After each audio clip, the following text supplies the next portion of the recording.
It is Hawaii Public Radio, All Things Considered. I'm Dave Lawrence, and one really special opportunity about this job is when you get to talk to people who you've grown up listening to. This is a cat it's a twofold, both guitar and vocals, and they've been popular since the 60s, blues legends. Savoy Brown, who don't have any dates here yet, but they do have a tasty new record, City Night, and they've been led by frontman Kim Simmonds since they began in 1965, and Kim is known for his ferocious, hard-rocking, gritty guitar sound, a really original guitar sound, actually, and equally ferocious and gritty vocals too. Decades of bringing their sound to venues around the world, keeping the blues alive, and their unique way of doing it. I've never gotten the chance to talk to the cat before, admired him for decades now, so it's kind of exciting. This is the band that first brought the world Lonesome Dave from Foghat. Kim has stories to tell, and we're thrilled to welcome him to the show right now. Hey, brother, thanks for doing this. A big aloha and mahalo. Oh, that's very nice. Nice introduction. I appreciate that very much, and I'm glad to be on the show. Oh, it's great to have you on, man. And what a blistering new record, Kim. I was listening to this thing, and one of the cool things about the album, before we get into the musical part, is it's got some really cool artwork, too. And from your visual artistry these days, I'm thinking that you did it? Yeah, that's right. I paint as well, and that's a nice outlet for me. So, usually I get up every morning and I write.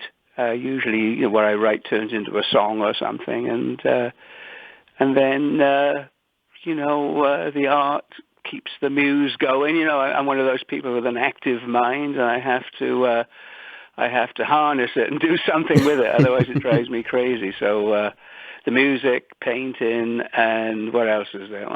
That's about it, I guess. Oh, writing. It all kind of cools me down. And a lot of artists have either grown up maybe having that other sort of outlet throughout their career, or found it as a release or a way to express themselves later in life. And for folks who have not seen it, describe the medium that you're working in for folks. The cover has a portrait of, or an image of, like a city that you painted, but describe, what is that, oil, for people who would understand? Yeah, it's an oil painting.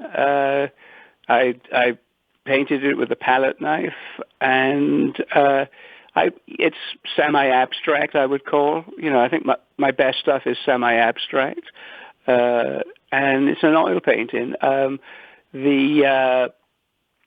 That was a suggestion that a friend of mine, John, said. We were talking about some of the material for the new album, and he likes the song City Night, and he said, hey, that's a good title for the album, and you could probably paint something. Right. And I said, oh yeah, that's kind of interesting, and it worked out. Usually I paint guitars, semi-abstract. I paint a lot of things, but I think people like the guitars.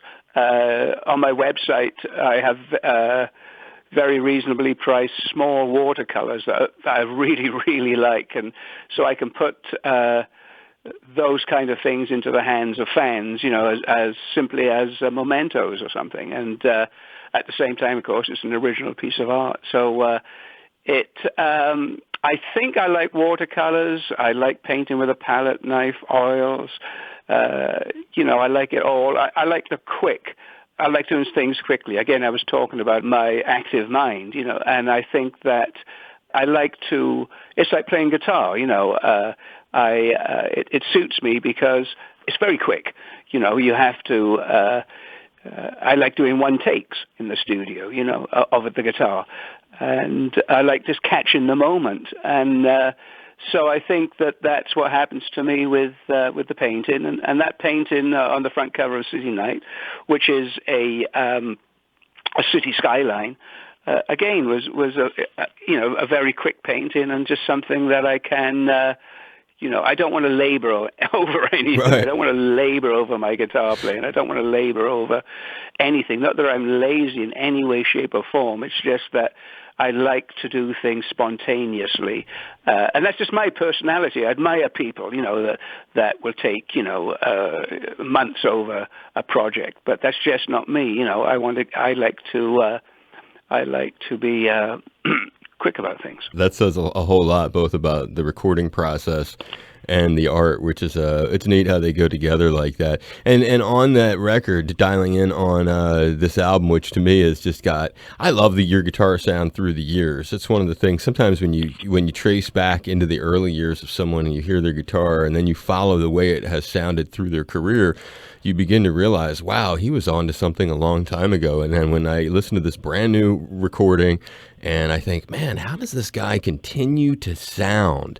You know, that's one of those neat things I think that may draw people back to you. I don't know. I haven't done like the definitive survey of your fans, but to me, your guitar tone is one of the things that people often mention. For the folks who are listening who might appreciate that, similarly to the artwork insight, if you could explain just a little overview of your rig, the guitar, and you have that flying V looking thing you've always been known for, but if you can explain what the guitar is, the amp, and a little bit of the processing. Yeah. Well,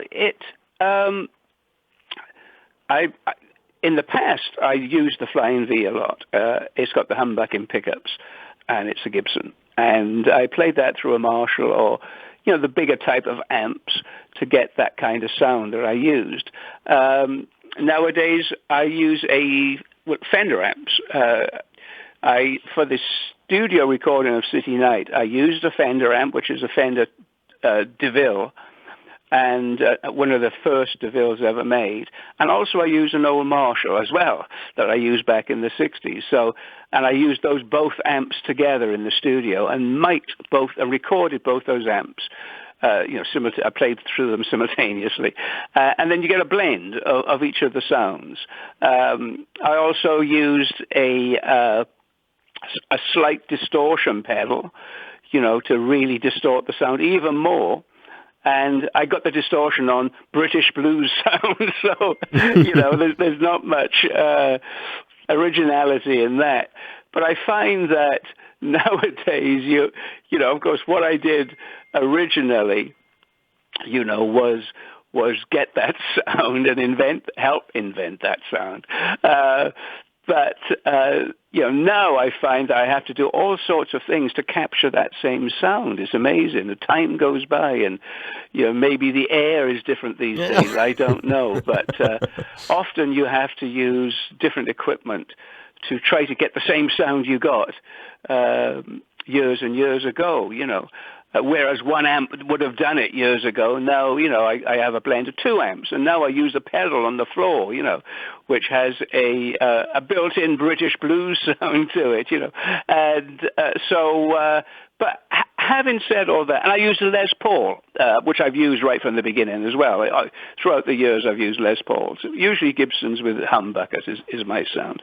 But having said all that, often you have this amplification and you have a full-on loud sound, but then you turn the volume down and you get this beautiful guitar sound, because sometimes if you're full of flat out with all this stuff, it just kind of blares a bit much, like colors in a painting, you've got to tone them down, So just turning the guitar volume down, but having the amps cranked, gets you a very sweet sound.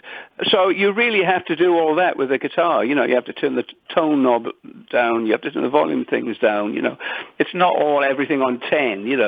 It sort of is at times, but there's also a lot of finesse to it.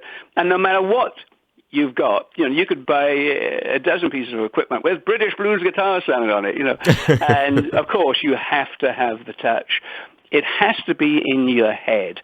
The sound has to be in your head before it goes anywhere else.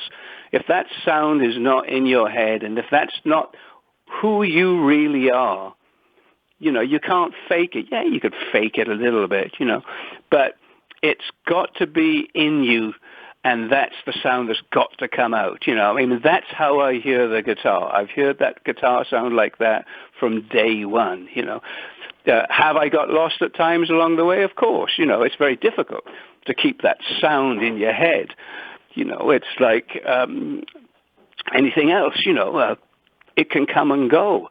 It's very, very difficult because that equipment really does get in the way.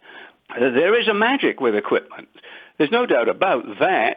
And there's a magic in your touch as an instrument, and there's a magic in what is in your head, what you're thinking about, And it constantly changes, because of course your emotions change, the equipment changes. Sometimes an amp blows up, and now you've got to get another one, Sometimes, so all these things are always, what's the word, are always changing, and you have to really think on your feet.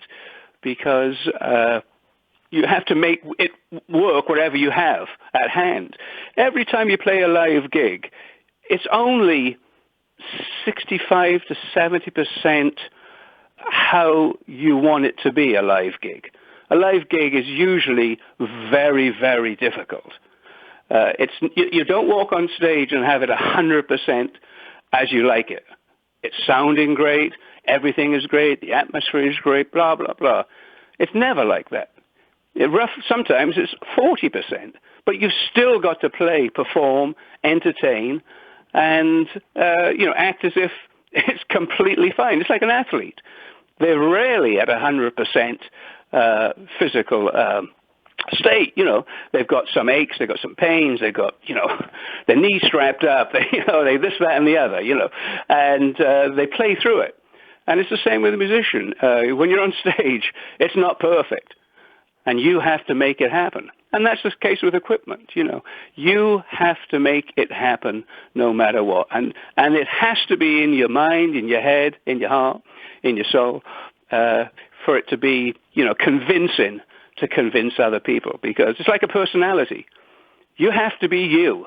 It's very difficult to be you, because it's so easy to want to be part of the crowd. We all want to do that.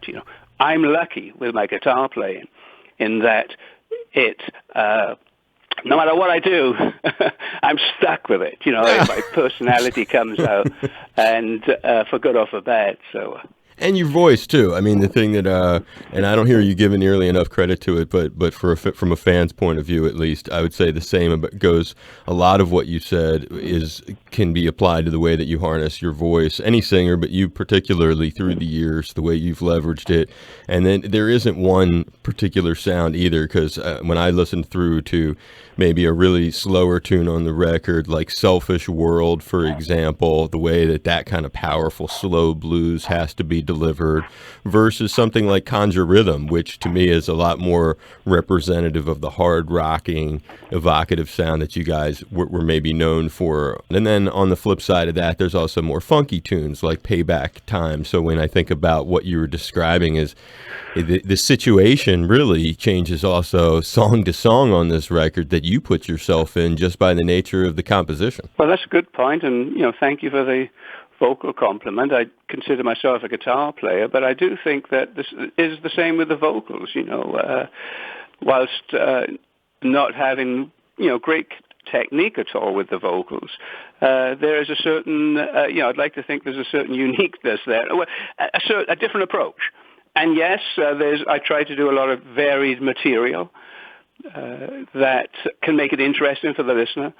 I think it's very hard to write in the blues rock framework, because you could say it's all been done. There's only so much of that you can write about within the genre, but it's exciting to work within a genre that really forces you to be creative and to say something in the same way that's been said for decades, but something different for today. So it's quite the challenge, and I enjoy going for it. Oh, and then like I said on this record, there is and again we're having a real thrill on the show. We've got Savoy Brown's Kim Simmonds, legendary voice and guitar player of the band since the mid-'60s. City Night, their new record. Kim did the artwork too. It has a nice little nighttime view of a city that he is showing off another aspect of what he has brought the world on the creative front. I was thinking when you said something about, you've had that vision of the sound, that idea for how it should sound since day one, and looking back to your history, This is a cat who, we can give your brother Harry credit for his record collection, for looking after you guys in the early years, for the way that he influenced you. I mean, you're at a point where if you look back, I also would say, wow, he also got to be the backing band for John Lee Hooker for 24 gigs in 21 days on one of John's, early runs through Europe. So you think about ways that sound got embedded in your mind. I mean, who gets to do that kind of work back in a guy like John Lee? Where do you credit those things for keeping the career where it is? Yeah, well, that's very, very true. I was very, very lucky. I was in the right place at the right time. My family, I'm Welsh, but my family had moved to London in the late 50s. And so in the early 60s, I was in central London living with my family. And, of course, London at that time was when the whole thing was going on with the Stones, the Beatles, and the whole British invasion kind of music. And so I was there. At the same time, I was very much into blues, having brought up through the 1950s with my brother. So when that time came around in the 60s and the Stones came out and the Yardbirds came out and bands like that, the Animals. Also, the American artists were touring for the first time in England. So Johnny Hooker, people like that came over. So it was perfect for me. I was 15 perhaps, so all of a sudden there I was. I understood the music. I knew what it was all about. And here were people that I could identify with that were really playing it. And so really within 2 years, I was professional doing it myself. And the next thing was my brother became an agent. He started off as a coal miner in Wales. And when we all moved to London, because my family wanted a better future for him and for all of us, he was a postman.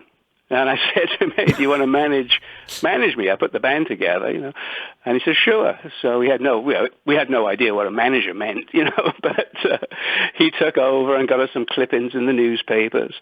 And then he got a job as an agent in London. And his story actually is quite fascinating in itself. He's passed away now a couple of years ago, but he was 7 years older than me. So then he became an agent. And working at an agency, booking other acts, but primarily Savoy Brown. So, it's a lot I have to, I owe to my brother.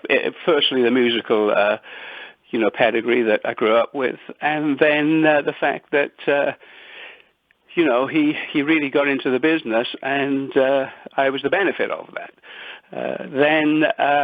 Did he get you that Hooker tour? Was that his Oh, doing? sure. Then he was the big-time agent in London. Within a couple of years, he was one of the biggest agents in London.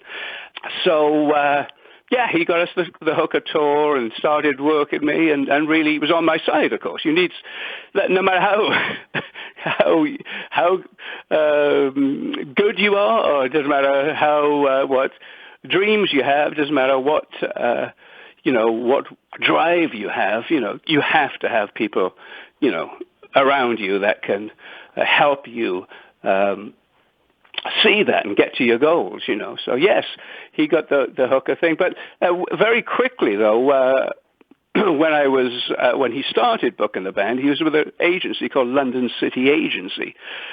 So he brought Savoy Brown to that agency, and it was our first agency, in fact. And hitherto, I had opened a club in London myself, and I was playing there every Wednesday night. I don't know how else to start, and I built up quite a reputation. Went every Wednesday night, put up my own posters, and was playing in a pub. Wow! And then when Harry took over, he and took us to became an agent at the London City Agency. We were part of that, and so was Champion Jack Dupree, who was a famous New Orleans blues pianist, Right. and he had moved to England and was on the same agency. So right from the start, I was doing shows with Champion Jack Dupree, where I would come on with the Savoy Brown, and we would do our show, and then we would back up Champion Jack Dupree. that in itself was amazing because he was a wonderful man. And, of course, so was John Lee Hooker. And then we backed up John Lee Hooker. And so from the very beginning, really, being in London, being able to see the Stones and the Yardbirds, the Animals, being able to see the London beat groups, the Northern beat groups, I mean, and then being able to see the American Blue Stars come over, then backing them up was, it was just right place, right time. I know when Hooker, we played together, it was 67. I think we only had one amplifier from what I remember, and he plugged into my amp, and I plugged into the amp. In the other, there was two inputs, and so when he played, I wouldn't play. Wow. And when I played, he wouldn't play, so it was great. So I could hear Johnny Hooker coming out of my amp. So that was pretty, there was an education right from the start, that of sound and how to do things. But Hooker, I could go on for hours for I'm writing an autobiography, by the way, and I've got stories about that tour and about Johnny Hooker. And I could talk for hours because it's quite, he was quite an astonishing person. The tour was quite astonishing. I learned immediately that it doesn't matter about what music you're playing, about who you are, what you are. It's a question of how can you communicate with an audience. Can you grab an audience? With John Lee Hooker, we would play all sorts of places. Army bases, nightclubs, in clubs, debutante balls, all sorts of places in that 3 weeks of crammed in play, and we did all sorts of work. And sometimes I'd think, we're going to, this is going to be terrible. How are we going to do tonight? Because John was a bit of a dangerous guy back then, for the mainstream music. Right. And but no matter where we played, he would people loved him. It was just something that he had, which was unbelievable. Any band could have backed him up. He didn't care. It was him, the power of personality. Well, I mean, what a teacher, though, to have that be the way. And that's that's why I was referring to it. I mean, and you masterfully gave a little bit of insight into something that's very big. It's not something that, like you said, you could be talking, because that's a rare, I've talked to a lot of cats, Kim, and not everybody. There are people who have gotten to do that kind of thing, and that will help a man to be a good blues man himself, like you have been. But that's the kind of when I look at that, I think it's as amazing for me to think about as the way you describe it. And I guess it leads to another question, just separately. Are there, when you look at the way that you've been shaped and to be as resilient, I guess is a good word, as you are, and finding other outlets like you have with the painting to express yourself, like in the same way you talk about John Lee. I mean, nothing can compare to that, obviously, but something else that may have been equally important in helping to define you. Yeah, I think, many people that I've played with, I suppose that's one thing. Jamming with different people on stage. That's like who? Always been. Who? Jimi Hendrix is a famous name, of course, now legendary, and I've jammed with Jimmy on stage. I've jammed with all the blues guys, a lot of the blues guys, Charles Brown, people like that, who I particularly like, where the name Savoy Brown comes from, where people say, well, where does Savoy Brown come from? Well, Savoy Brown was originally Savoy Brown's blues band. It was a fictitious blues name, Savoy Brown. And there was Charles Brown, Nappy Brown, James Brown, Gatemouth Brown. There's a lot of Browns out there. So Savoy Brown, part of the family, was simply Savoy Brown's blues band. So people thought there was a Savoy Brown. There never was a Savoy Brown. When we dropped the blues band thing, because we started to develop the music away from traditional blues in the 60s, we just kept the Savoy Brown. So, so I jammed with Charles Brown. That was a thrill. And, but of course, I'm still a 50s guy, even though I was only, 12 years old in 1959 or something. But I still, my brother would take me to all the shows and everything and the movies. And so right from 53, when the Johnny Ray's Cry came out, that was the first record I really understood. And then Bill Haley the next year with Rock Around the Clock, and Elvis the next year after that. But so the 50s is still my real time, that I go back to quite often for inspiration. And forget my train of thought now, but there was a reason I was talking about. No, you were just identifying some of the other maybe Well, yes. important So people. I grew up with Bill Doggett, very, very important band to me. Bill Doggett band was an R&B band in the 1950s. They had quite a few hits with, I think, Night Train, Hold It, and I can't remember all the songs. But the guitar player, Billy Butler, was one of my favorite ever guitar players. He was a jazzy blues player, and who I've taken a lot from. In fact, the very first recording I made, called True Blue, was in fact a Bill Doggett instrumental. Wow. And with Savoy Brown. So he was very important to me. And the one night that I jammed with Charles Brown in New York City, Charles had a residency at the time, every week, so like Les Paul did years later. And so I went up there, and guitar player gave me the guitar, and I jammed away, and I didn't say anything to the guitar player because he looked a little surly, so I thought, well, I better not tread there. So, I put the guitar back on the stand afterwards and didn't say a thing to him.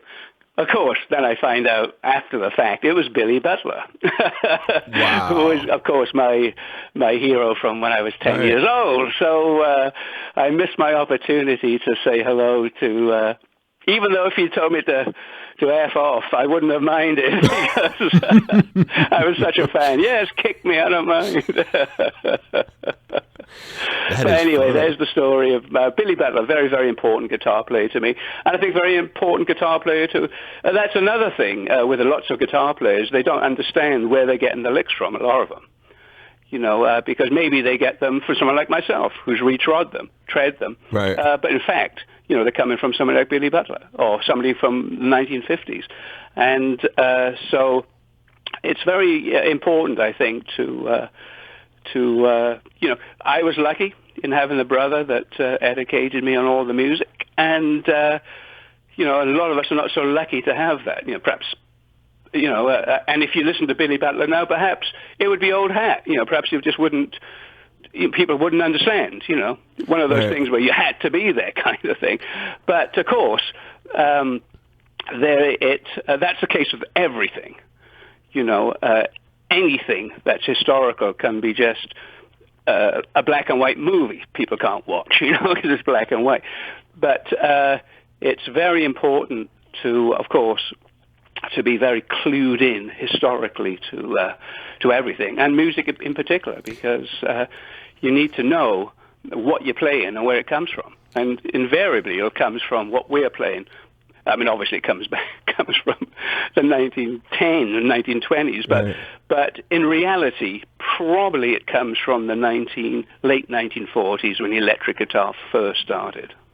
Well, knowing your history is something that you still have maintained a very sharp mind, and it's a great way to go out on. I did a little digging. I have Steve, the mystery emailer, who is a fan of the show, and even though Savoy Brown's not coming to town, when you talk about knowing your history, Steve has data on everybody who's come here whenever. So I have 3 dates to just run by you to see if you have any memory and to just show you we did our homework on you. March 5th, 1972, Savoy Brown performed at the Blaisdell Arena in Honolulu. Besides Kim, band consisted of Dave Walker on lead vocals, Paul Raymond on keys, Andy Sylvester on bass, Dave Bidwell on drums. At one point, Dave Walker jumped down from the stage and was walking around on the floor of the venue with the crowd. Their most recent album at that time with Hellbound Train. On the show was Long John Baldry. Check these ticket prices out, Kim. Are you ready for this? $5, $4, and $3. Oh, no. Can you remember that show at all, or no? I remember the show very well, and I remember that tour very well. I remember that show very well. And so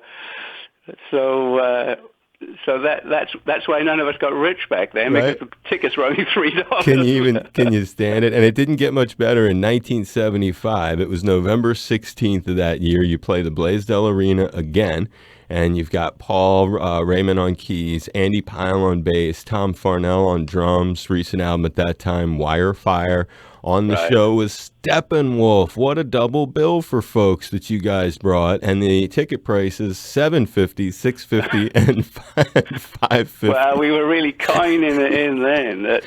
You remember that show? And I know that I did this foolish thing because I nearly missed that show because I went out in a catamaran and capsized, cut myself on the coral reef. Whoa. And I thought, that's it, I'm done for. But I was young, able to recover in hours, and I did the show. But I was enjoying myself too much. I must have thought I was, Mark Spitz or something. Pirates of the Caribbean or something. Right. But, no, it didn't work out too well for me. But I was patched up, and I did the show.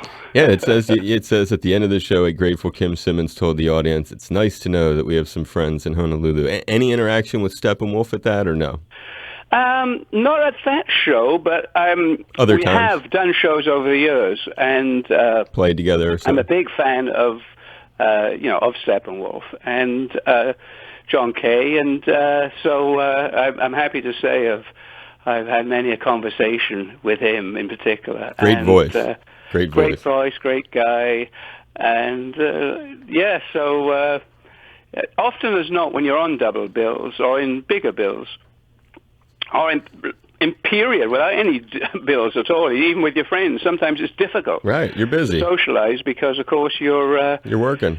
You're working, yeah. All right, now here's one last one, and then I'll let you go. April 24th, 1976, Savoy Brown returned to Hawaii, perform again at the Blaisdell Arena, 2-hour show, and playing songs from their newest album, Skin and Bone. Opening act, Crack the Sky was the opening Crack the Sky, I remember them, yeah. That was Crack the Sky, in fact, yeah. And I've got a poster from that show.